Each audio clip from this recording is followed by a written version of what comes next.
Alors bonjour à tous, bienvenue sur ma chaîne. Je suis en charmante compagnie aujourd'hui puisque je suis avec Ekeani. Bonjour. Bonjour, Voilà, donc on ne s'est jamais rencontrés, mais il se trouve qu'on est voisins. Tu habites sur la même île que moi, à Montréal. Donc on c'est a des ça. connaissances en commun et j'ai découvert sur ton Facebook un certain nombre de choses dont on va parler aujourd'hui.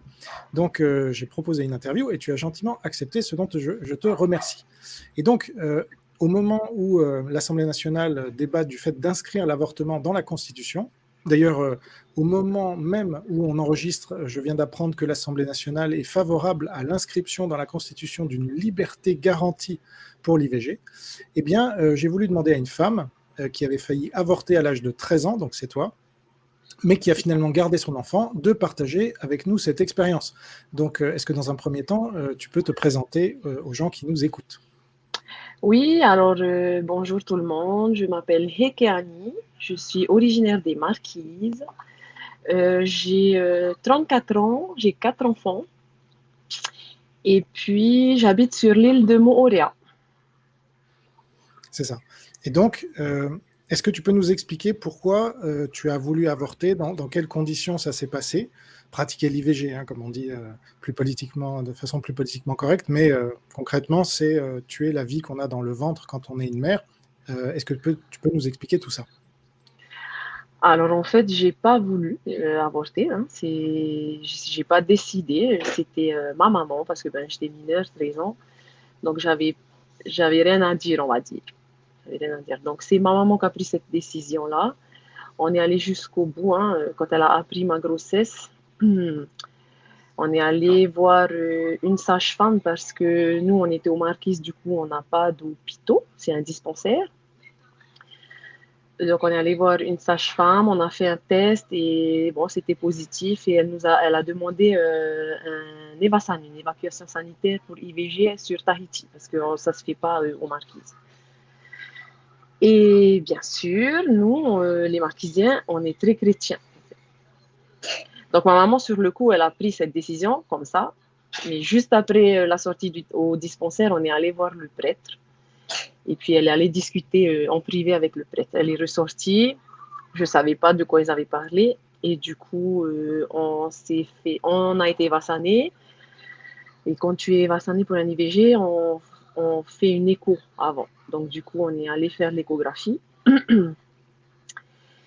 Et on est ressorti parce que on est ressorti et ma maman s'est effondrée et a finalement pris la décision de ne pas avorter parce qu'en fait, elle a vu l'échographie, elle a vu le bébé, elle a entendu le cœur, elle a vu bouger. Donc, elle a. Après, je pense, avec la discussion avec le prêtre plus l'échographie, je pense que ça fait elle a pris cette décision-là. Moi, j'étais partie pour pas avorter, hein, de toute façon. Ah, justement, oui. Est-ce que tu peux rappeler, donc tu dis c'est ta maman parce que tu étais mineur à l'époque et tu avais quel âge? 13 ans. 13 ans. Ah, c'est super jeune. Et le bébé, lui, il en était à quel stade? Je sais pas. Je veux dire, ça faisait combien de semaines? Je sais pas. En fait, Évidemment. à 13 ans, à 13 ans, j'avais pas écouté. Hein. Enfin, Ok. j'écoutais pas les discussions et tout ça. J'avais juste Évidemment. vu Ouais. l'échographie et j'avais vu un bébé. J'avais vu la tête, j'avais vu les bras, mais voilà, j'avais 13 ans et Et si le je cœur battait comprenais pas. déjà, il était déjà assez développé, quoi. Oui, je pense Ouais. que oui. Hein. Ouais. Mais tu étais dans le délai légal Ah pour oui. avorter. Ah, c'est ça. Donc la question s'est posée et finalement, on félicitera ta maman par ce biais. Euh, Parce que toi, Oui. mais oui, toi à l'époque, tu avais 13 ans, donc tu étais dépendante évidemment de tes parents. Oui. Mais heureusement Oui. que vous n'avez pas pris cette décision. Mais la question s'est posée quand même parce qu'à 13 ans, c'est très compliqué. C'est pour ça que je voulais t'interviewer aujourd'hui parce qu'il y a Hmm. malheureusement beaucoup de femmes qui sont dans ton cas. Et donc, moi, je voudrais aujourd'hui que tu leur passes le message déjà de ton témoignage et comment ça s'est passé pour garder l'enfant ensuite. J'imagine qu'aujourd'hui, tu ne regrettes pas de ne pas avoir Ah non. avorté. Ah non. Alors, il faut que j'abrège alors parce que c'est une longue histoire. Hein. On a Comment le ça temps, on s'est a le passé? temps. Prends le temps qu'il te faut. Ok. Et donc, du coup, on est sorti. Ok. On décide de garder. On rentre aux Marquises. Moi, en fait, j'avais de la chance en fait d'être bien entourée, bien encadrée. En fait, je veux dire, mes parents, ils étaient là. C'est pas le cas pour tout le monde. Donc, moi, ça s'était bien passé parce que je suis bien entourée. En fait, j'étais bien entourée. C'est Donc ça, c'est une des clés, oui, c'est être bien entouré quand on est maman très, à très cet jeune. âge. Mm. Voilà. Il faut être bien entouré, oui. Parce que Mm. sinon, si on se retrouve toute seule, effectivement, on est sujette à la pression, donc il faut s'occuper économiquement du bébé. Voilà. Voilà. En plus, bah, tu n'étais pas forcément avec la personne, enfin, peut-être vous sortiez ensemble, mais enfin, à 13 ans, on ne peut pas vraiment construire un couple. J'imagine que tu es plus avec cette personne-là. J'ai vécu longtemps avec. J'ai eu un Ah, deuxième comment? enfant avec.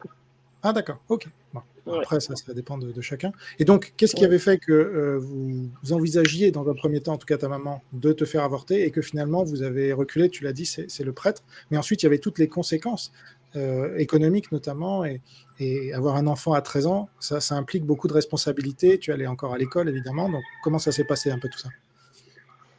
Alors, j'ai pas compris ta première question.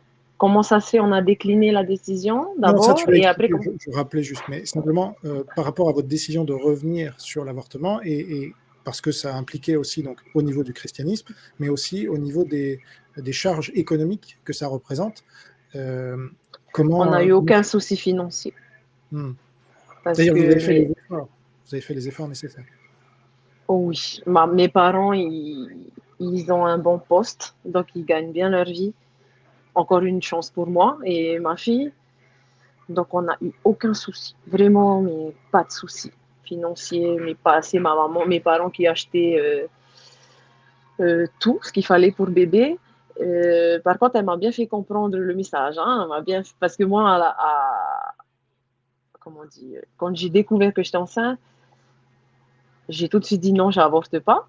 Donc, elle, ça lui est resté au travers. Hein, et puis, on a gardé finalement. Et après, elle a voulu bien me faire comprendre, ok, ta décision c'était ça, ben vas-y.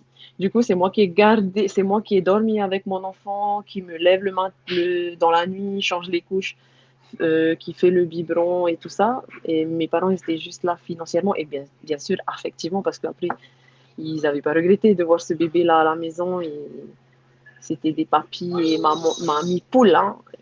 Donc, aucun regret, aucun problème financier, mais elle m'a bien fait comprendre ce que c'était d'avoir un enfant. Et qu'est-ce que tu recommandes comme conseil de la part de l'État pour éviter ce genre de situation?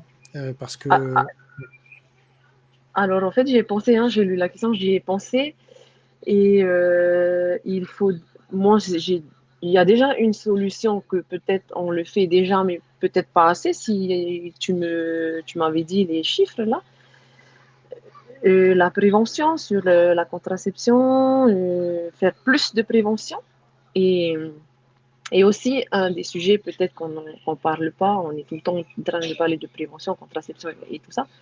Mais dans les familles, le sujet sexe, on va dire, c'est tabou, surtout en Polynésie. Donc, on n'en parle pas, c'est interdit. Moi, en fait, à la maison, on ne parle pas de ça. Hein. Tu parles petit copain, j'ai envie de te dire, tu vas te ramasser une claque, tu n'as pas fini ta phrase. Hein. Donc, on n'en parle pas et ça serait bien que dans les écoles, on mette en place des... Par exemple, moi, je travaille au lycée agricole de Montréal. Et cette année, ils ont mis en place comment on peut dire ça, une cellule où quand tu as des élèves qui se sentent pas bien, qui se sentent raquettés ou qui ont des soucis personnels ou qui veulent en parler, ils ont cette petite cellule-là, en fait, au lycée agricole. Chose que à, au collège où j'étais, il y avait peut-être un infirmier ou une infirmière, mais il n'y avait pas ces affiches, en fait. À notre lycée, tu as des affiches, en fait, à l'administration et tout ça, qui parlent aux élèves, qui disent si tu as un problème, si tu as ça, viens parler. Voilà, on ne peut pas tout dire à ses parents, on ne peut pas tout demander à ses parents, surtout les Polynésiens. Hein, ce sujet-là, il reste un peu tabou, en tous les cas, à notre époque, hein, à l'époque de ma maman. Là, je trouve que ça va mieux, en fait. Je trouve que ça va mieux. Moi, ma fille, je me suis toujours dit qu'il y aura de la communication et de la confiance. Et donc, elle a 20 ans, elle n'a pas d'enfant. Elle a continué ses études, elle a eu son bac, elle a un travail, elle est bien posée. Mais c'est parce qu'en fait, il y a eu de la communication en fait, dans les familles. Moi, ce que j'aimerais faire passer comme message, c'est aux parents qui sont toujours dans cette culture de tabou, interdiction de parler de sexe ou de petits copains. Il faudrait peut-être qu'on lâche du lest un peu et on laisse parler nos enfants, adolescents qui sont amoureux en cachette et qui ont peur de se confier aux parents. Oui, alors tu as parlé des chiffres, donc je te les avais envoyés, mais je ne les ai pas mentionnés Oui, ici. Donc, en fait, il y a beaucoup d'avortements en Polynésie. Je ne pensais pas avant que je fasse mes petites recherches. Donc, plus de 1000 chaque année pour 4000 naissances. Donc, c'est un avortement pour 4 naissances, c'est énorme. Alors, tu as expliqué pourquoi, selon toi, et comment est-ce qu'on pourrait faire baisser ce nombre? Est-ce que tu vois d'autres moyens? Parce que là, on ne parle pas que des mères jeunes, mais aussi d'un peu tout le monde. oui. Après, je voulais pas aller trop sur ce sujet parce que je sais pas ce que c'est. En fait, je préfère parler à un public. Enfin, je peux conseiller juste les jeunes mamans parce que j'ai vécu ça. C'est Et ton expérience. voilà, j'arriverai pas à conseiller une dame parce que je sais pas pourquoi elle le fait. Je dis pas qu'il y a de bonnes raisons pour le faire. Hein. Hmm. Je dis pas ça. Hein. C'est juste que je pourrais pas mettre un mot là-dessus parce que j'ai jamais vécu ça en fait. Non, pas de souci. Et donc, est-ce que tu as parlé de ton histoire avec des femmes qui ont avorté et quels étaient vos échanges? Non, j'ai jamais connu de dames qui ont avorté. Non. Ok. Et si tu en parlais avec une femme qui a avorté, tu lui dirais quoi? Je vais vouloir savoir pourquoi elle le fait. Hmm. Et selon ce qu'elle me dit, je, je sais pas. Moi, je fais beaucoup de méditation et du coup, j'aime bien avec la méditation, j'aime bien conseiller les gens beaucoup au positif en fait, toujours positif, positif. Donc, ça dépendra de la réponse de la dame en fait, de cette personne. Hmm. Et est-ce que tu penses que c'est bien que les femmes puissent librement avorter et que ça soit pris en charge par l'État aussi? Si on pensait comme tout le monde, on va dire, comme la majorité, ils diront, ben, ça veut dire que l'État est complice d'un meurtre. Hein, enfin, c'est un meurtre, hein, on tue quelqu'un quand même. Hein, je penserais ça. Parce que je pense que tout le monde, en tout cas ceux qui défendent, enfin, ceux qui sont contre l'avortement, penseraient ça. Et je pense que la majorité de la population est contre l'avortement. Ici, Je en tout pense. cas. Oui, Ah en oui, Polynésie, pas ici. en France Ouais. métropolitaine, mais Ah, ici, ok, oui. ok. Je pense. Ouais. Mais c'est vrai je ne sais pas s'il y a des enquêtes qui ont été faites d'opinion. Bon, les églises, forcément, elles sont contre. Ouais. Voilà. Et Mais ça n'a puis pas la empêché la Polynésie, loi. elle est très chrétienne, la Polynésie. Hein. C'est ça. Mais ça n'a pas empêché la loi sur l'avortement d'être passée ici. Alors, c'est vrai avec du retard, mais quand même. Et donc, ce qui se passe aujourd'hui en France métropolitaine, là, les débats qui ont lieu à l'Assemblée nationale en ce moment vont finir par se répercuter ici dans quelques années. Donc, mon autre question, c'est là, quand tu rencontres une femme qui dit qu'elle veut avorter, c'est-à-dire qu'elle a l'idée, Hein? mais elle ne l'a pas encore fait, comment est-ce que qu'est-ce que tu lui dirais? Euh, c'est pareil. Hein. Qu'est-ce que je lui dirais? Si je lui demande pourquoi et qu'elle me dit parce que financièrement ça va pas être bon pour elle, je vais chercher une famille d'adoption pour le bébé. En fait, je vais faire ça. Hein. Je vais lui dire non, mais regarde, et puis on trouvera une famille. T'inquiète pas, il y a plein de gens qui ne peuvent pas avoir d'enfants et qui veulent des enfants. Hein. Je vais lui dire ça. Et alors, c'est important de rappeler parce qu'on s'adresse aux Tahitiens, mais aussi aux métropolitains, et il faut qu'ils sachent qu'ici, l'adoption est beaucoup plus culturelle et beaucoup plus développée qu'en métropole. Donc, en métropole, les lois sont plus strictes sur l'adoption. Donc ici, c'est plus culturel. Moi, je connais plein de Tahitiens qui ont été adoptés par Moi, les j'ai été adoptée aussi. eux-mêmes. Bon, voilà. Donc, c'est beaucoup plus culturel. Et effectivement, mais ce que j'aimerais que tu dises aussi, c'est quelles sont les joies que t'ont apporté cet enfant sur lequel, à un moment, il y a eu un doute d'avortement. Et finalement, ta vie avec elle, donc c'est une fille. Ouais. Ouais. Comment ça s'est passé? Alors, Comment ta vie aurait été différente si elle n'avait pas été là? je ne serais pas aussi mature. Je ne serais pas aussi responsable. En fait, c'est plus qu'un bonheur, hein. C'est un apprentissage de la vie. Elle m'a appris la vie. Jusqu'à maintenant, d'ailleurs. Jusqu'à maintenant, elle m'apprend, parce que ben, l'enfant est grandi, donc d'abord tu apprends à t'occuper d'un bébé, et après tu apprends à t'occuper d'un enfant, et après tu apprends à t'occuper d'une ado. Donc tu passes par les crises d'ado, tu passes par... Donc voilà ce que ça m'a apporté. Ça m'a apporté une belle expérience de vie, un bel apprentissage de la vie, et puis avec tout ça, j'arrive à conseiller les gens.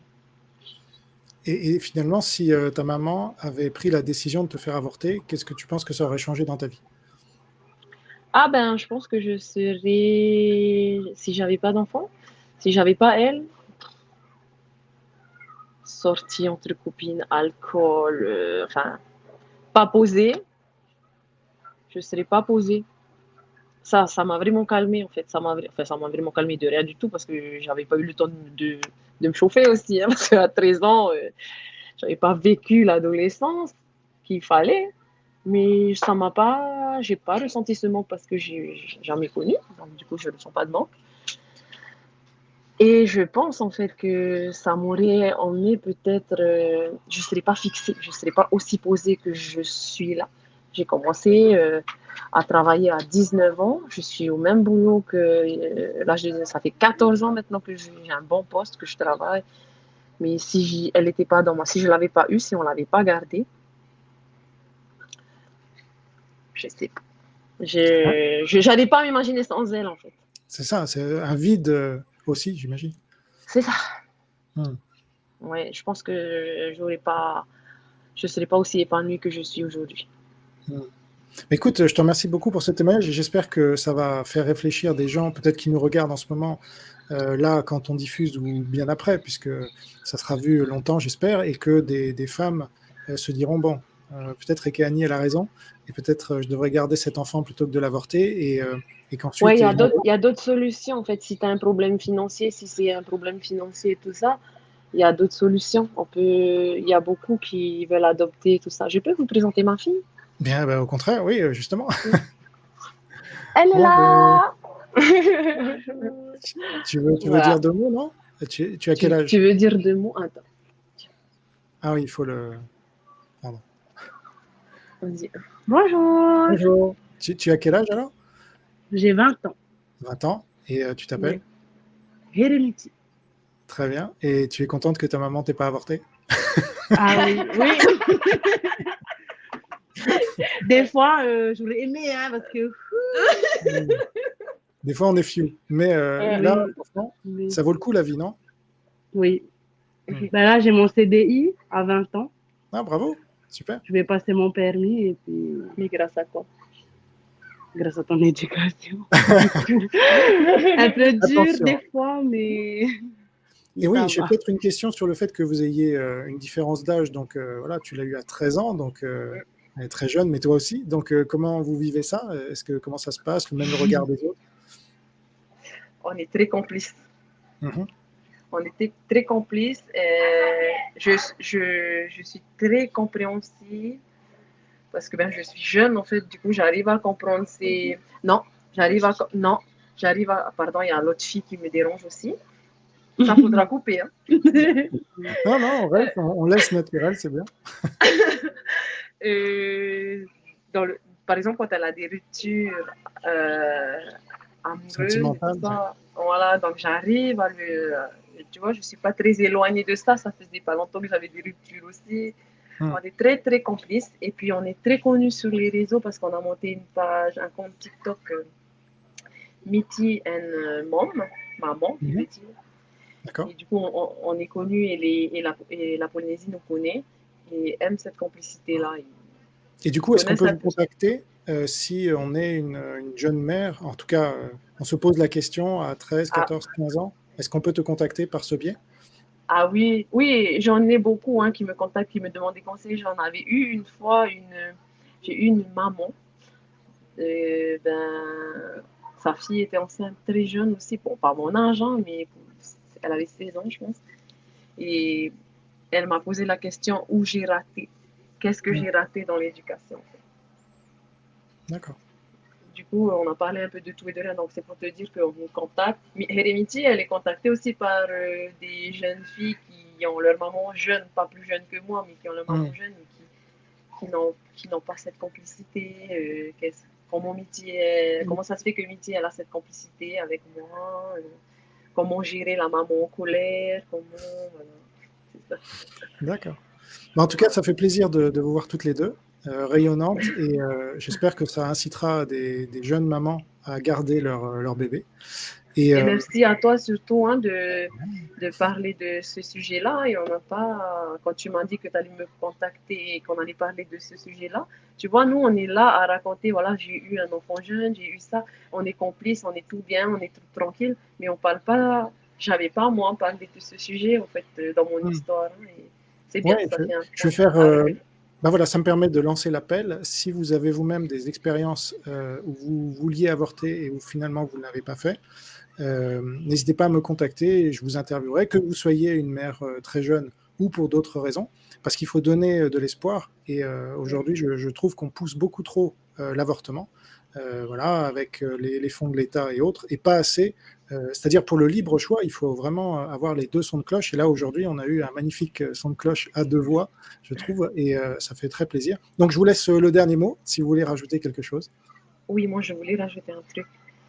Demander à l'État d'accompagner en fait ces personnes-là qui ont pris la décision de ne pas avorter, de garder son enfant tout en sachant elle aura peut-être des problèmes financiers, elle ne pourra pas garder son enfant, mais est-ce que l'État peut faire quelque chose pour dire à cette maman, ne t'inquiète pas, garde, on va t'encadrer, on va, je sais pas, créer des hébergements ou mettre la maman en contact avec des familles. Parce que moi, mon travail, je travaille dans le tourisme. Il y a beaucoup de couples qui déposent leur carte pour adopter des enfants, en fait. Donc, s'il y a peut-être s'il crée peut-être un centre, une cellule, hein, si l'État crée ça, comme ça, les parents, ils savent où aller. Et les mamans qui ont voulu peut-être avorter, elles vont savoir qu'il y a des petites cellules comme ça qui existent. Donc elles vont se dire, je vais pas le garder, mais je vais pas le tuer non plus. Donc on va lui laisser la chance de vivre. Et il y a des gens qui veulent des enfants. Donc du coup, je sais où aller après. Mais là, il y en a pas, je pense. Hein. Ici, en tous les cas, il y en a pas. Hein. Moi, je ne connais pas, mais effectivement, on peut lancer le message à Muay Thai Brotherson s'il nous écoute, ou un de ses conseillers. Ben, c'est En tout ça, cas, au créer niveau de la des trucs comme Polynésie, ça, ouais. et puis Où au les niveau de la mamans France. ne vont pas tuer leur enfant, ne vont pas le garder, mais vont. Voilà. Après, tout le monde sera content, tu vois. Il y aura un couple qui va avoir un enfant, elle n'est pas, c'est pas une criminelle, et l'État non plus n'est pas. Ben là, du coup, l'État sera pas complice d'un meurtre, mais sera,